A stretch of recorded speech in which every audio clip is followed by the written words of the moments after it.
Hello world and to everyone. Kumusta po mga kababayan ko? Awat loobin ng Diyos na nasa mabuti po tayong kalagayan. Kumusta po ang lahat?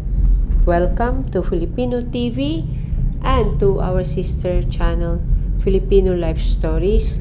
Maraming salamat po sa suporta na ibinibigay niyo po sa ating channel. Maging bahagi po tayo sa ating channel at lahat po na inyong mga comments and suggestion ay isa-isa ko pong binabasa at lahat po hindi lang puro positive. Siyempre may negative din po tayo na pwede po natin na mapansin sa ating mga sinishare na mga gaya nitong pagta-travel po natin.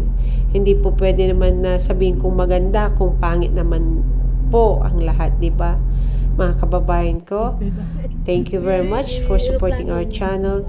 Shout out to everyone sa aking mga kaibigan sa YouTube industries. Maraming salamat po. Papunta po tayo ngayon ng NAIA, Ninoy International Airport, at nagulat po tayo dahil po marami na pong improvement dito. At syempre every station may bayad po. Dapat naman meron din po tayong mga compliments na hindi lahat ay binabayaran din dahil syempre inaasahan din po natin na ang ating kalsada ay dapat mo naman na mapakinabangan po natin ang ating mga tax na binabayaran.